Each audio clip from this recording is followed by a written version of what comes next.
आज हम GIOC general inorganic chemistry का एक टॉपिक कवर करेंगे। टॉपिक है ओवरलैपिंग। ओवरलैपिंग जिसे हम अतिव्यापन भी कहते हैं। होता क्या है, दो ऑर्बिटल का आपस में इंटरमिक्स होना ही ओवरलैपिंग बोला जाता है। दो ऑर्बिटल, दो कक्षकों का आपस में मिलना ही अतिव्यापन बोला जाता है। डेफिनेशन सिंपल सी है, intermixing of two orbitals is known as overlapping. Is known as overlapping. देखिए जनरली अपन एग्जाम्पल से समझें। सो सपोज दैट एक s ऑर्बिटल, इसके पास दूसरा s orbital is equal to s और s का आपस में इस प्रकार से इंटरमिक्स होना SS ओवरलैपिंग बोल देंगे।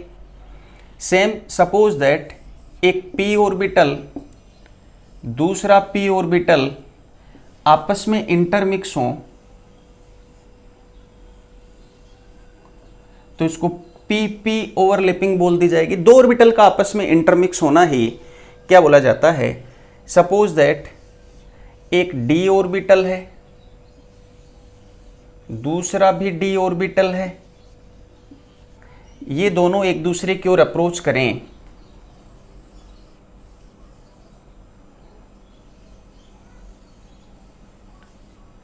तो इसको dd ओवरलैपिंग भी बोल सकते हैं। सपोज एक s और एक p होता, उनको आपस में इंटरमिक्स करते तो क्या बन जाता, SP ओवरलैपिंग हो जाती। इस टाइप से ओवरलैपिंग कई टाइप की हो सकती है, वो डिपेंड करता है कि ऑर्बिटल अपन कौन सा ले रहे हैं। तो सिंपल सा फिनोमिना है, intermixing of two orbitals is known as overlapping. अब अपन ओवरलैपिंग के टाइप्स डिस्कस करते हैं। ओवरलैपिंग या अतिव्यापन कितने प्रकार का होता है। जनरली 11-12 तक अपन दो प्रकार का अतिव्यापन पढ़ते हैं, एक्सियल और कोलेटरल। मैं क्लासिफिकेशन या इसका टाइप्स देख रहा हूं। ओवरलैपिंग को 3 कैटेगरी में डिवाइड करते हैं। Number 1 axial overlapping, number 2 collateral overlapping और number 3 face wise overlapping. Face wise overlapping. Axial overlapping जिसे हम समाक्षीय अतिव्यापन भी कहते हैं, इससे सिग्मा बॉन्ड की फॉर्मेशन होती है। कौन सा बॉन्ड बनता है, सिग्मा बॉन्ड। एक्सियल ओवरलैपिंग में हमेशा दो ऑर्बिटल की एक एक लोब ओवरलैप करती हैं, यानी मैं लिखूंगा 1 लोब ओवरलैप करती हैं। कोलेटरल या संपार्श्विक अतिव्यापन जो होता है, इसका एक दूसरा नाम हम साइड वाइज ओवरलैपिंग भी इसको बोल देते हैं। Side wise overlapping.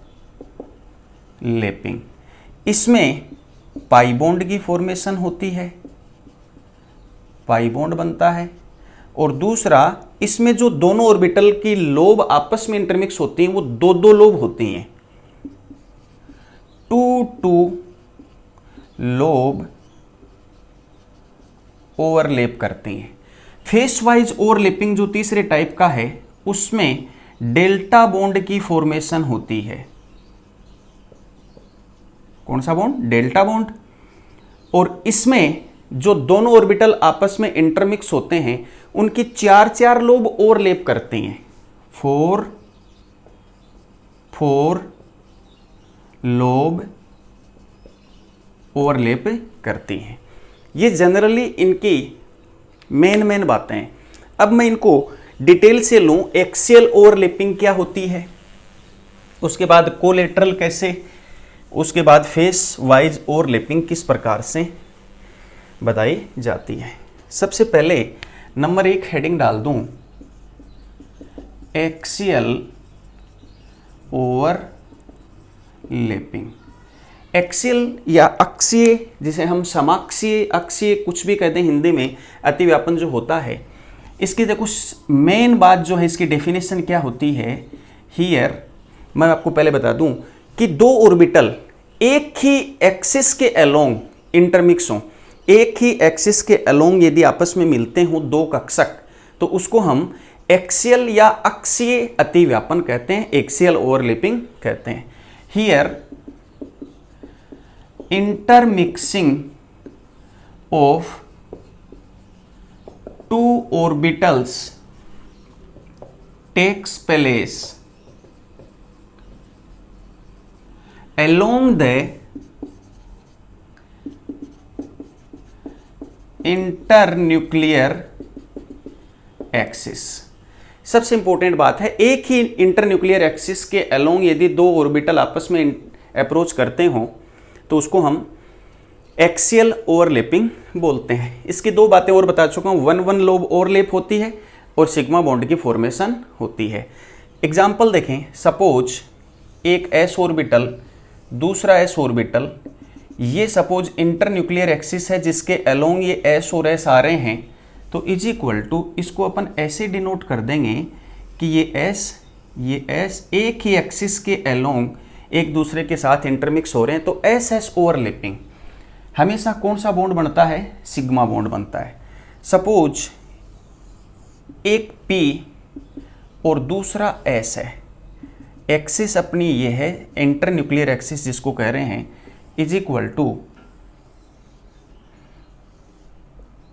इसको अपन बोल देंगे SP ओवरलैपिंग, एक S और एक P के बीच होने वाली ओवरलैपिंग।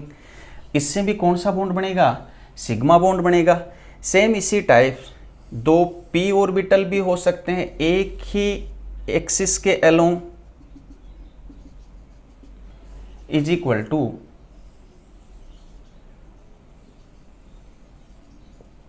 इसको अपन PP ओवरलैपिंग बोल देंगे, सिग्मा बॉन्ड की फॉर्मेशन होगी।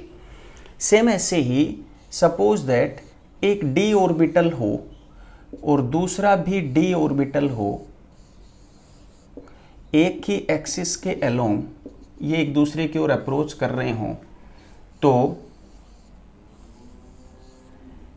इस टाइप से इसको अपन DD ओवरलैपिंग, और कौन सा बॉन्ड बनेगा? सिग्मा बॉन्ड की फॉर्मेशन होगी। तो एक्सियल ओवरलैपिंग की सिंपल सी बात यही है कि एक ही एक्सिस के अलोंग, एक ही इंटरन्यूक्लियर एक्सिस के अलोंग अप्रोच करते हैं दोनों ऑर्बिटल, और इसमें हमेशा सिग्मा बॉन्ड की फॉर्मेशन होती है। अपन दूसरी ओवरलैपिंग का टाइप लेंगे, वो है कोलेटरल या side wise overlapping. Number 2,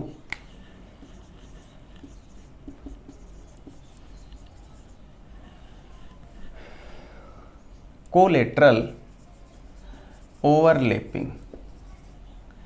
collateral या इसको साइड वाइज ओवरलैपिंग भी बोलते हैं। इस ओवरलैपिंग के अंदर जो दोनों ऑर्बिटल ओवरलैप करते हैं या इंटरमिक्स होते हैं, वो परपेंडिकुलर द एक्सिस होते हैं, यानी जिस एक्सिस के अलोंग वो एक दूसरे के पास आ रहे हैं उसके परपेंडिकुलर होते हैं वो इस टाइप से।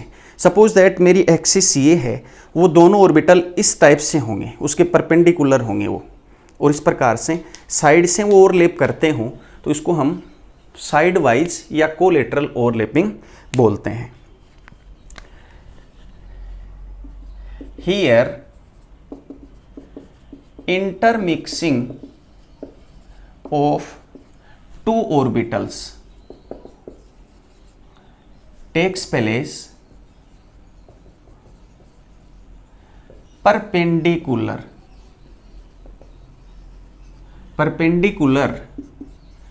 to the axis। एक्सिस के परपेंडिकुलर वो दोनों होते हैं, पाई बॉन्ड की फॉर्मेशन होती है, ये बात आप ऑलरेडी जान चुके हो, और टू लोब ओवरलैप करती हैं। सपोज ये इंटरन्यूक्लियर एक्सिस है, एक P ऑर्बिटल ये दूसरा p ऑर्बिटल, इस एक्सिस के अलोंग यदि ये दोनों ऑर्बिटल अप्रोच कर रहे हैं तो ये इसके अलोंग परपेंडिकुलर हो गए, इनके बीच इस प्रकार से साइड से यदि ये ओवरलैपिंग हो रही है तो इस ओवरलैपिंग को हम कोलेटरल या साइड वाइज ओवरलैपिंग बोलते हैं। पी पाई ओवरलैपिंग, यानी पाई बॉन्ड की फॉर्मेशन हो रही है इसलिए पी पाई कह रहा हूँ। अब सपोज दैट मान लो ये इंटरन्यूक्लियर एक्सिस है, ये p ऑर्बिटल है और इसके साथ ये एक, जैसे मान लो मैं कह दूं दूसरा d ऑर्बिटल है।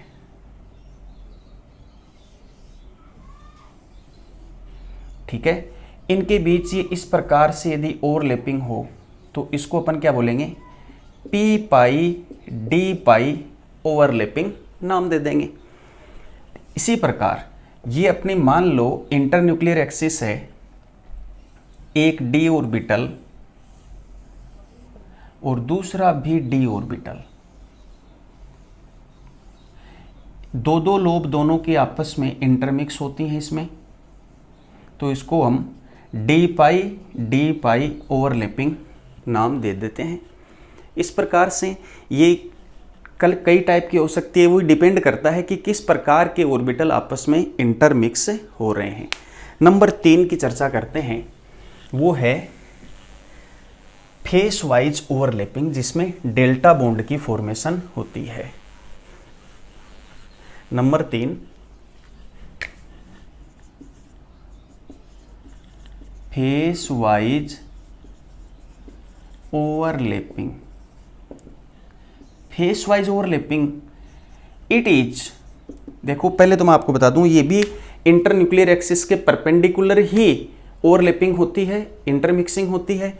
It is also takes place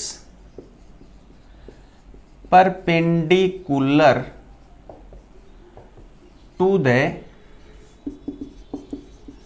inter nuclear axis. ये भी कोलेटरल की तरह है, इंटर न्यूक्लियर एक्सिस के परपेंडिकुलर होती है, डेल्टा बॉन्ड की इसमें फॉर्मेशन होती है और 4 लोब ओवरलैप करती हैं। सपोज दैट ये अपनी इंटर न्यूक्लियर एक्सिस है, इसमें ये d ऑर्बिटल इस टाइप से है, d ऑर्बिटल में 4 लोब होती हैं, डबल डंबल शेप होता है ये लोब इस लोब के साथ इंटरमिक्स है और ये वाली लोब इस लोब के साथ इंटरमिक्स हो रही है।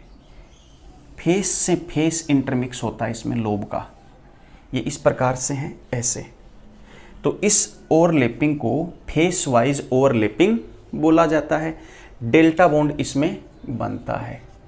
ठीक है भाई, अब मैं आपको एक स्पेशल बात बता दूं जो याद रखने वाली बात है, ध्यान में रखना है कि जनरली ऑर्बिटल की साइज इंक्रीज होने पर ओवरलैपिंग जो होती है वो डिक्रीज हो जाती है, यानी एक्सटेंट ऑफ ओवरलैपिंग कमज़ोर हो जाती है, अतिव्यापन जो है वो कमज़ोर हो जाता है। परंतु बट इसमें फेस वाइज ओवरलैपिंग में ऑर्बिटल की साइज इंक्रीज होने पर एक्सटेंट ऑफ ओवरलैपिंग इंक्रीज होती है। तो मैं लिखूंगा यहां पर इसमें note, for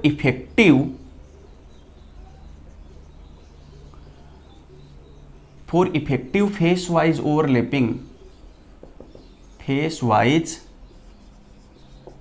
overlapping the size of orbitals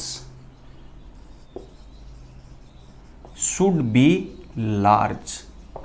उसकी साइज कैसी होनी चाहिए, लार्ज होनी चाहिए, तो ओवरलैपिंग ज़्यादा प्रबल होती है, इफेक्टिव होती है। देखो इसको एग्जांपल से मैं समझा दूं, सपोज दैट 3D के बीच में फेस वाइज ओवरलैपिंग हो, 4D के बीच में फेस वाइज ओवरलैपिंग हो और 5D के बीच में फेस वाइज ओवरलैपिंग हो। तो ये बात हम जानते हैं, देखो लेफ्ट टू राइट इसमें जाएं तो ये जो 3, 4, 5, 3, 4, 5 जो है ये प्रिंसिपल क्वांटम नंबर है। ये जैसे जैसे इंक्रीज होता है ऑर्बिटल की साइज इंक्रीज हो जाती है। तो कह दूं N increase, left to right जाने पर N increase, so size of orbitals increase, orbital की साइज भी इंक्रीज होगी। तो ऑर्बिटल की साइज इंक्रीज होगी तो देखो इफेक्टिव ओवरलैपिंग होगी कौन सी, फेस वाइज वाली। तो अपन लिख दें face wise overlapping also increase. यदि ओवरलैपिंग इंक्रीज होती है, अति व्यापन प्रबल होता है, तो बॉन्ड भी स्ट्रॉन्ग बनता है। तो मैं कह सकता हूं कि bond strength also increase. Bond यदि स्ट्रॉन्ग होता है तो बॉन्ड एनर्जी भी ज़्यादा होती है, तो मैं कह सकता हूं bond energy also increase. Clear है बात। अब हम इन तीनों ओवरलैपिंग जो हमने सीखी हैं, एक्सियल, कोलेटरल और फेस वाइज ओवरलैपिंग, इन तीनों से रिलेटेड क्वेश्चन कर लेते हैं। देखिए क्वेश्चन देखिए, let internuclear axis is X axis, then identify the type of bond formed by the following interaction. यदि हम इंटरन्यूक्लियर एक्सिस को एक्स एक्सिस एज्यूम कर लेते हैं कि मतलब दोनों ऑर्बिटल एक्स एक्सिस पर एक दूसरे से अप्रोच कर रहे हैं, तो फिर इस टाइप से यदि ऑर्बिटल अप्रोच करेंगे तो कौन सा बॉन्ड फॉर्म होगा उनके बीच में, ये देखना है। तो देखिए इधर जैसे px और px दोनों एक्स एक्सिस ही अपनी इंटरन्यूक्लियर एक्सिस है, उसी पर दोनों px आ रहे हैं, तो कौन सा बॉन्ड फॉर्म होगा, सिग्मा बॉन्ड। एक्सियल ओवरलैपिंग हो जाएगी, सिग्मा बॉन्ड की फॉर्मेशन हो जाएगी। py internuclear axis x axis है और हम ये जानते हैं कि तीनों p ऑर्बिटल एक दूसरे के परपेंडिकुलर होते हैं, तो फिर py और py की दोनों लोब आपस में दो दो जगह से ओवरलैप करेंगी, तो वो कौन सा बॉन्ड बनता है, पाई बॉन्ड बनता है। ये पाई बॉन्ड हो जाएगा। ऐसे ही pz सेम पाई बॉन्ड हो जाएगा, पाई बॉन्ड। ठीक ऐसे ही dx² y² और dx² y², आप ये बात जानते होंगे शायद कि dx², जो d के जो पांचों कक्षक हैं, सपोज दैट ये अक्ष और y, इसमें यदि मान लो d ऑर्बिटल इस टाइप से है, एक्सिस के बीच में है, तो उसको हम बोलेंगे dxy। यदि ये मान लो y है, ये z है और इस प्रकार से d ऑर्बिटल है, तो इसको बोला जाएगा dyz। और यदि सपोज दैट ये z है, ये अक्ष है और इनके बीच d ऑर्बिटल है, तो इसको बोला जाएगा dxz। और यदि एक्सिस पर सेंटर्ड है, ये सपोज दैट y एक्सिस है और ये x एक्सिस है, इसके ऊपर यदि d ऑर्बिटल सेंटर्ड है तो इसको बोलते हैं dx² y²। और यदि z एक्सिस पर d ऑर्बिटल सेंटर्ड है तो उसको बोलते हैं dz²। तो कुल मिलाकर बात ये है कि जो अक्ष y, yz और अक्ष z, ये जो तीनों d ऑर्बिटल होते हैं, ये एक्सिस के बीच में होते हैं, और अक्ष स्क्वायर y² और dz², ये जो दोनों d ऑर्बिटल होते हैं, ये एक्सिस पर होते हैं। ये चीज़ हमें याद होनी चाहिए, ध्यान में होना चाहिए। बताओ अक्ष स्क्वायर y² कहाँ होता है, एक्सिस पर सेंटर्ड होता है और एक्स एक्सिस पर ही वो आ रहा है, तो बताओ कौन सा बॉन्ड बनेगा, सिग्मा बॉन्ड की फॉर्मेशन होगी। dxy और dxy कहाँ है, एक्सिस के बीच में है, तो एक्स एक्सिस के अलोंग, ऐसा ही एक ऊपर से और है एक्स एक्सिस के अलोंग, तो ये वाली दोनों लोब ऊपर वाली दोनों लोब से, तो कौन सा बॉन्ड की फॉर्मेशन होगी, पाई बॉन्ड की फॉर्मेशन होगी। सेम ऐसे ही dyz ये दोनों ऐसे ही एक और इसके पास आए, बट एक्स एक्सिस तो अब ये रह गई ना, तो इस एक्सिस के अलोंग वो आ रहा है, तो उस ऊपर वाले की भी चारों पालियां नीचे वाले की इस चारों पालियों से, चारों लोब से इंटरेक्ट करेंगी, तो चार लोब जब इंटरेक्ट करती हैं तो वहां डेल्टा बॉन्ड की फॉर्मेशन होती है। कौन सा बॉन्ड बनेगा, डेल्टा बॉन्ड। यहां dxz, अक्ष z कौन सा है, ये वाला, एक्स एक्सिस के अलोंग ऐसा ही एक दूसरा इधर ये एक्सिस से ये इधर से भी एक्स एक्सिस का ऐसा ही सेम दूसरा आएगा, तो ये वाली दोनों उस वाली दोनों के साथ इंटरेक्ट करेंगी तो कौन सा बॉन्ड बनेगा, पाई बॉन्ड की फॉर्मेशन होगी। ऐसे ही D x square Y square और पी एक्स के बीच D x square Y square ये रहा, ऐसे ही एक पी एक्स इसके एक्स एक्सिस के अलोंग आए तो कौन सा बॉन्ड फॉर्म होगा, सिग्मा बॉन्ड फॉर्म होगा। ठीक है, इसी प्रकार पी वाई और पी एक्स, एक तो पी वाई और एक पी एक्स, इंटरन्यूक्लियर एक्सिस कौन सी है अपनी, एक्स एक्सिस है, तो पी एक्स तो एक्स एक्सिस पर है बट ये पी वाई वाई एक्सिस पर है, इन दोनों के बीच इंटरेक्शन ही नहीं होगा तो यहां नॉन बॉन्डिंग होगी, नॉन बॉन्डिंग यानी कोई भी बॉन्ड नहीं फॉर्मेशन होगा। ऐसे ही डी एक्स वाई है और पी जेड है, इंटरन्यूक्लियर एक्सिस अपनी एक्स एक्सिस है तो यहां भी कोई बॉन्ड की फॉर्मेशन नहीं होगी। आप समझ गए होंगे शायद, नॉन बॉन्डिंग, इसको भी नॉन बॉन्डिंग बोला जाएगा। ठीक है, ऐसे ही ये दूसरा क्वेश्चन है, इसमें अपन internuclear axis Z axis assume कर रहे हैं, then identify the type of bond formed by the following interaction. Z axis के अलोंग यदि दोनों पी एक्स आ रहे हैं तो डेफिनेटली कौन सा बॉन्ड बनेगा, पाई बॉन्ड की फॉर्मेशन होगी।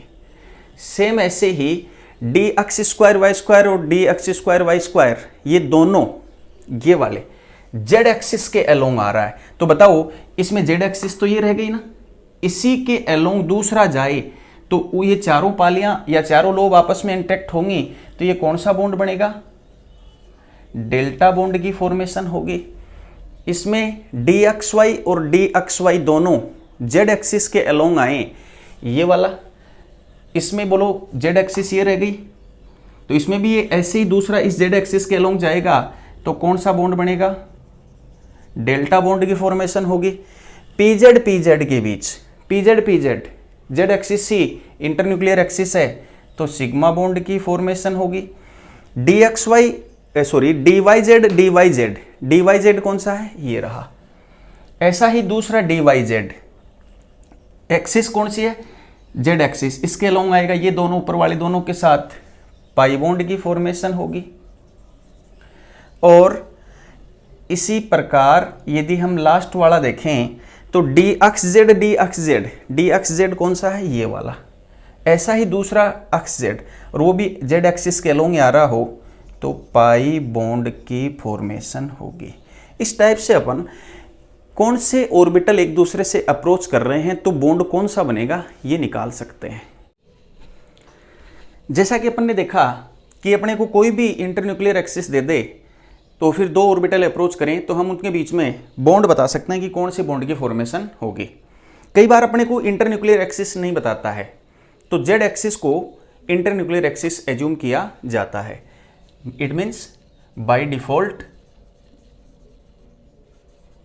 Z axis is inter nuclear axis assume किया जाता है। और एक चीज और, ये बात हम जानते हैं कि सिग्मा बॉन्ड पाई बॉन्ड की कंपैरेटिवली ज़्यादा स्ट्रॉन्ग बॉन्ड होता है, तो इसका मतलब ये हो गया कि एक्सियल ओवरलैपिंग कोलेटरल ओवरलैपिंग पर डोमिनेट करती है। Since sigma bond is strong bond than pi bond, so axial overlapping is dominating over the collateral overlapping। जो कोलेटरल ओवरलैपिंग है जिसको हम संपार्श्विक अतिव्यापन भी कहते हैं, उसके ऊपर एक्सियल ओवरलैपिंग प्रभावी ओवरलैपिंग माना जाता है। ये दो बातें भी अपने को याद रखनी है। देखो, अतिव्यापन ओवरलैपिंग कब स्ट्रॉन्ग होता है, ये चीज़ देखने के लिए हमें दो तीन बातों को ध्यान में रखना पड़ेगा। इसके लिए मैं हेडिंग डालता हूं extent of overlapping. Extent of overlapping दो फैक्टर से इफेक्टेड होता है। कौन कौन से हैं दो फैक्टर? नंबर एक, साइज ऑफ ऑर्बिटल्स। देखिए, ऑर्बिटल की साइज जैसे जैसे इंक्रीज होती है, एक्सटेंट ऑफ ओवरलैपिंग डिक्रीज होता जाता है। इनवर्सली प्रोपोर्शनल का रिलेशन हो गया, तो ऐसे लिख सकते हैं extent of overlapping inversely proportional size of orbitals. Orbital की साइज इंक्रीज होने पर एक्सटेंट ऑफ ओवरलैपिंग यानी अतिव्यापन ओवरलैपिंग कमजोर हो जाएगा। एक बात, दूसरा जो डिपेंड करता है वो होता है इसके डायरेक्शनल कैरेक्टर पर।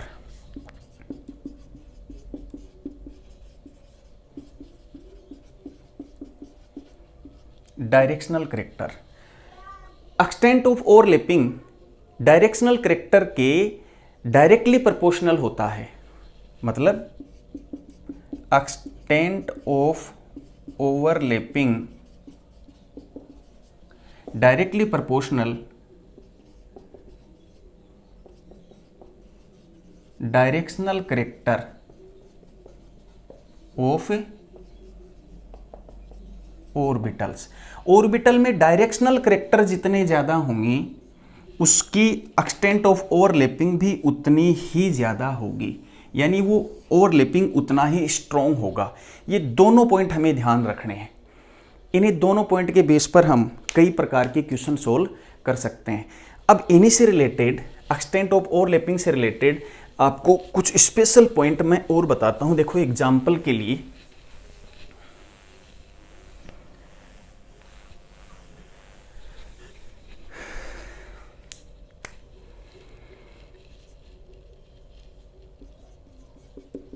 Special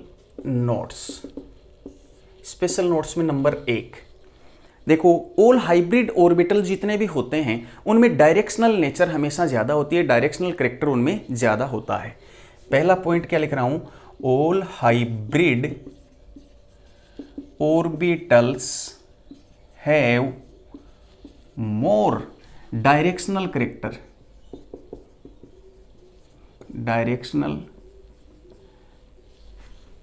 character than unhybrid orbitals.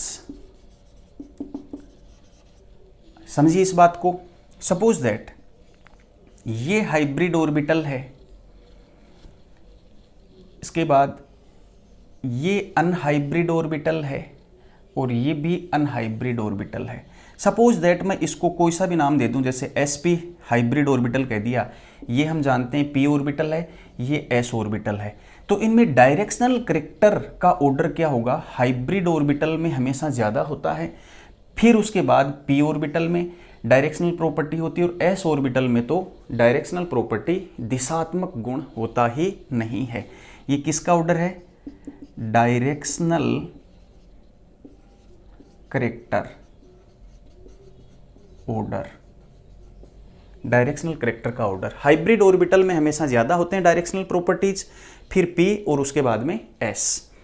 Number 1। Number 2, unhybrid orbital जो होते हैं उनकी साइज डिपेंड करती है प्रिंसिपल क्वांटम नंबर पर। The size of unhybrid orbitals depends upon the principal quantum number। कैसे? देखिए, सपोज ये 1s 2s 2p 3s 3p 3d 4s 4p 4d 4f इस प्रकार से है। On moving left to right जाने पर क्या होगा? n इंक्रीज हो रहा है, प्रिंसिपल क्वांटम नंबर इंक्रीज हो रहा है, तो क्या होगा? Size of orbital also increase, orbital की साइज भी इंक्रीज होगी।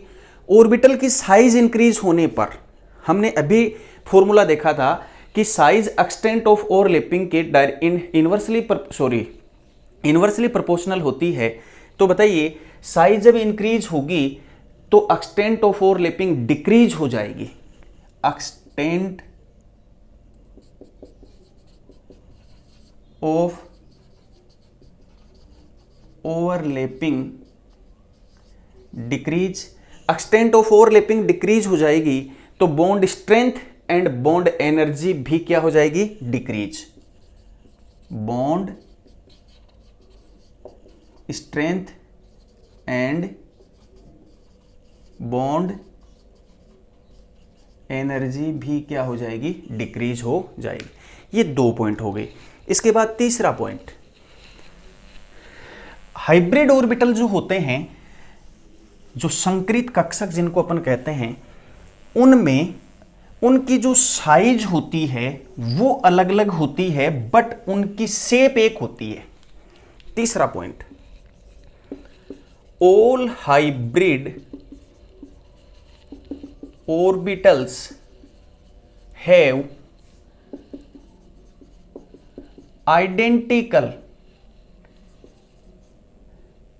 identical shape but different size. Shape उनकी आइडेंटिकल होती है बट उनकी साइज क्या होती है? डिफरेंट होती है। उसी के बेस पर अपन देखो, सपोज दैट मान लो मैं ये कह दूं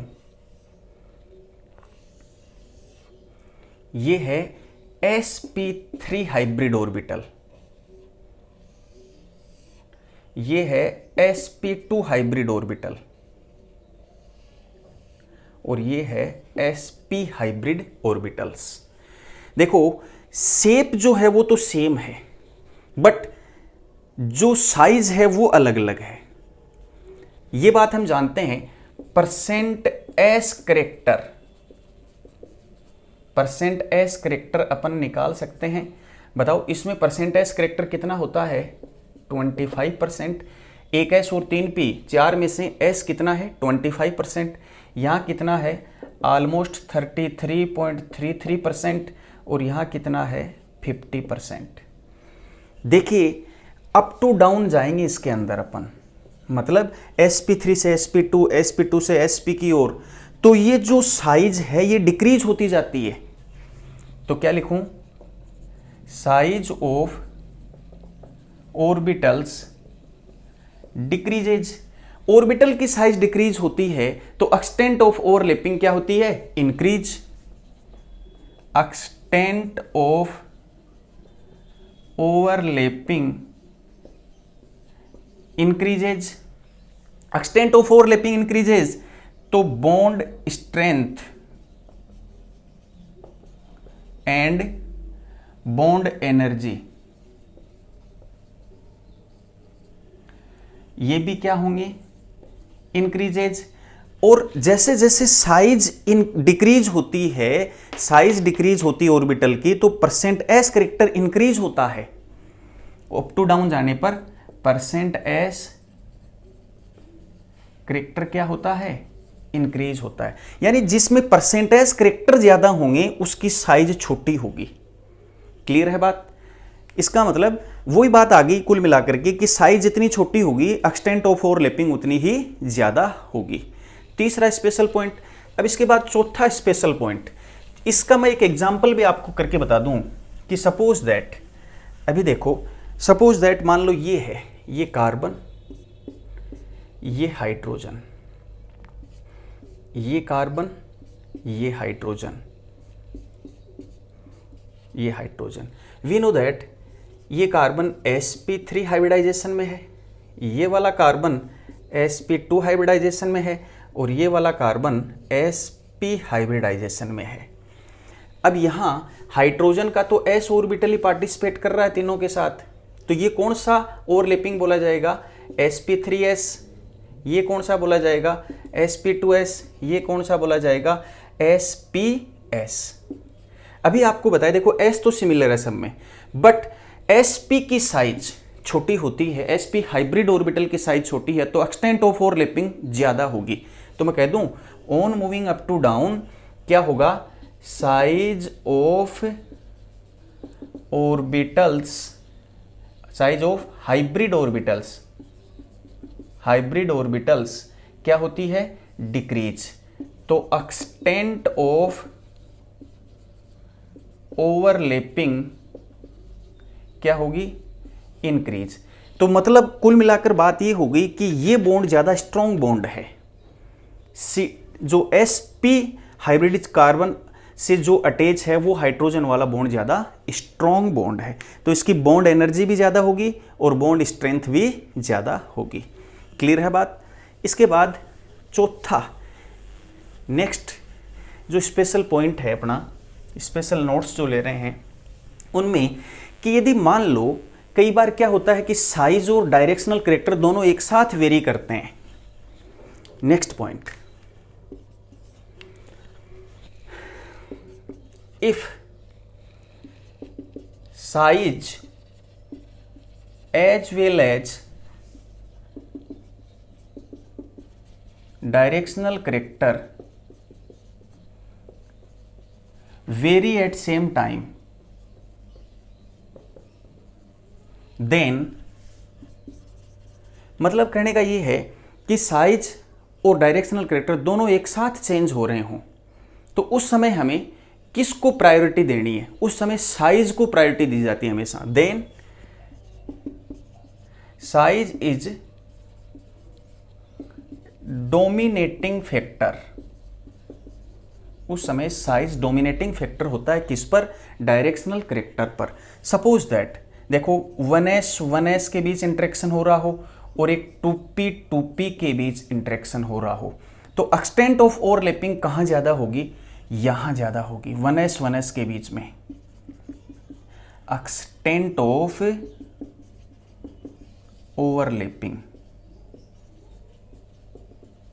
एक्सटेंट ऑफ ओवरलैपिंग यहां ज्यादा होगी, क्योंकि ये पता हमें s में कोई डायरेक्शनल कैरेक्टर नहीं होता है, p में डायरेक्शनल कैरेक्टर होते हैं, बट यहां साइज के ऊपर है मामला, ये इसकी साइज छोटी है, इसकी साइज बड़ी है, क्योंकि इसका प्रिंसिपल क्वांटम नंबर 1, इसका प्रिंसिपल क्वांटम नंबर 2। तो साइज और डायरेक्शनल कैरेक्टर दोनों में अपने को चेक करना हो तो साइज हमेशा डोमिनेटिंग फैक्टर होती है।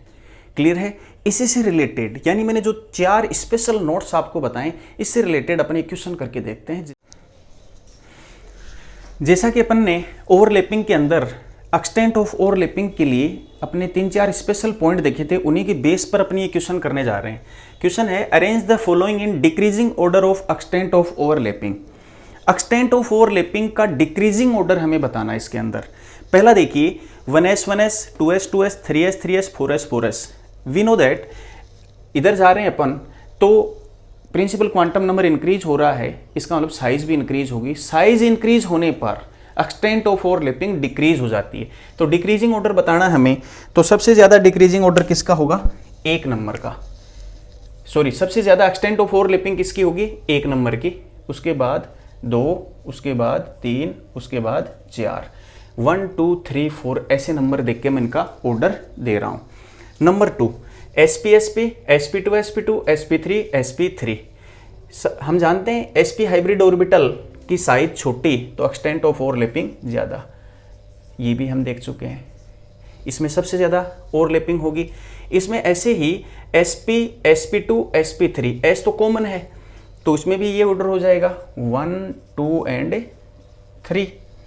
इसमें चेक करें sp कॉमन है, s और p में डायरेक्शनल कैरेक्टर पर बात आ जाएगी यहाँ पर, तो यहाँ डायरेक्शनल कैरेक्टर ज्यादा है तो एक्सटेंट ऑफ ओवरलैपिंग भी ज्यादा होगी। हमने फॉर्मूला लिखा था, तो 2 नंबर में ज्यादा और 1 नंबर में कम है। इसी प्रकार इसमें spp sp2p sp3p, p common है तो इसमें सबसे ज्यादा होगी। sp की साइज छोटी है ना, तो 1 2 और 3।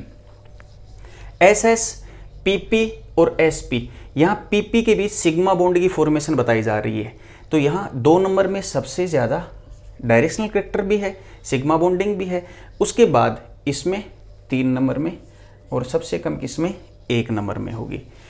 1s 1s 2s 2s 2p 2 2 2, इसका मतलब ये तो दूसरा प्रिंसिपल क्वांटम नंबर 2 और ये 1। तो जब डायरेक्शनल कैरेक्टर और प्रिंसिपल क्वांटम दोनों पर देखना होता है तो हमें पहले प्रायोरिटी किसको देते हैं, प्रिंसिपल क्वांटम नंबर यानी साइज को प्रायोरिटी देते हैं।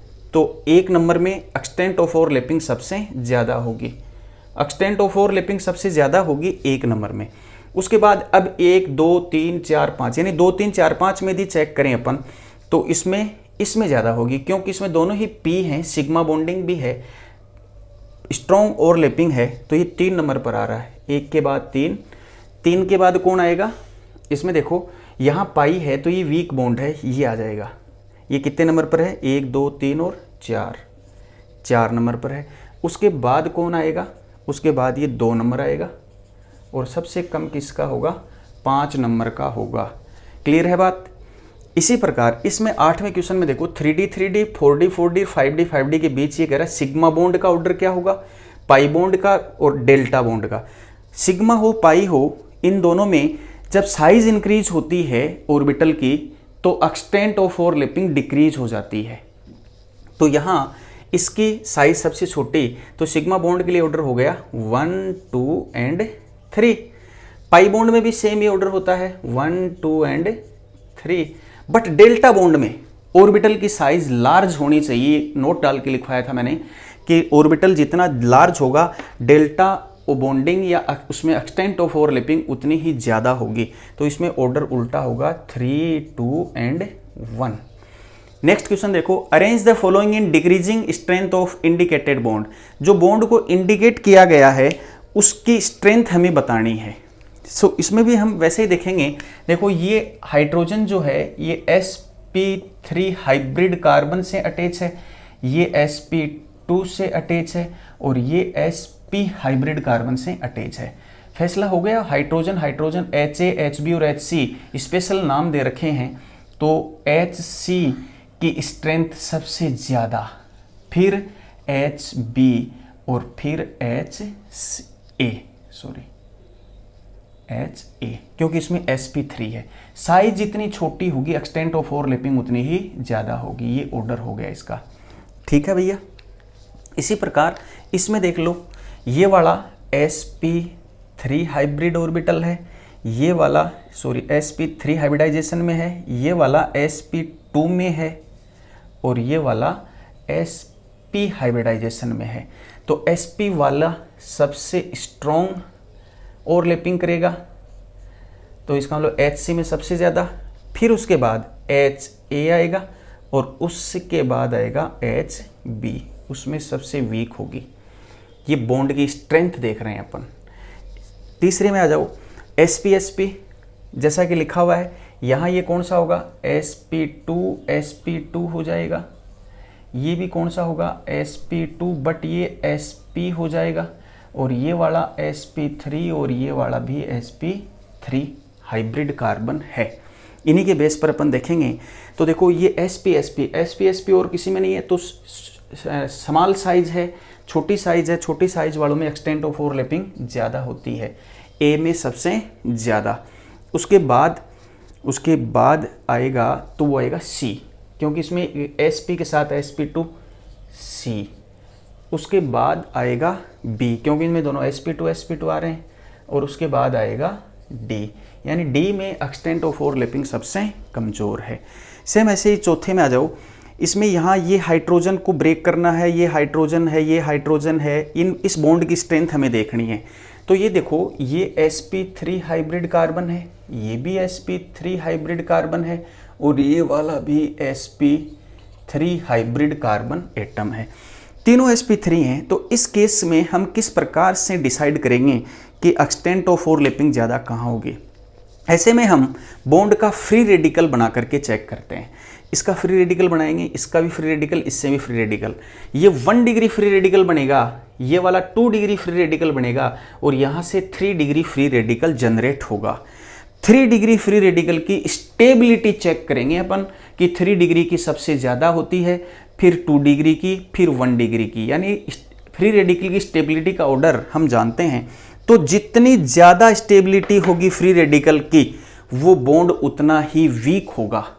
यानी यहाँ एक्सटेंट ऑफ ओवरलैपिंग कम है, यहाँ एक्सटेंट ऑफ ओवरलैपिंग ज़्यादा है। HA में सबसे ज़्यादा, फिर HB और फिर HC। कैसे चेक किया? फ्री रेडिकल बना करके। फ्री रेडिकल जितना ज़्यादा स्टेबल होगा बॉन्ड की स्ट्रेंथ उतनी ही कम होगी, यानी एक्सटेंट ऑफ ओवरलैपिंग कम है इसकी। सेम ऐसे हैं, ये फेनिल ग्रुप जुड़ा हुआ है 1, इसके साथ 2, इसके साथ 3, ये भी sp3 में है, ये भी sp3 में है। सेम क्वेश्चन है ये इसी प्रकार का। तो फिनिल ग्रुप जितने ज़्यादा होंगे फ्री रेडिकल की स्टेबिलिटी उतनी ही ज़्यादा होगी। तो इसमें भी सेम आंसर आ जाएगा, HA में सबसे ज़्यादा स्टेबिलिटी, फिर HB और फिर HC। ये इसका ऑर्डर हो जाएगा। ठीक है, स्ट्रेंथ बॉन्ड की सबसे ज़्यादा यहाँ पर है। इस प्रकार हम इस टाइप के क्वेश्चन को इजीली सॉल्व कर सकते हैं। ओवरलैपिंग का टॉपिक ख़त्म हुआ।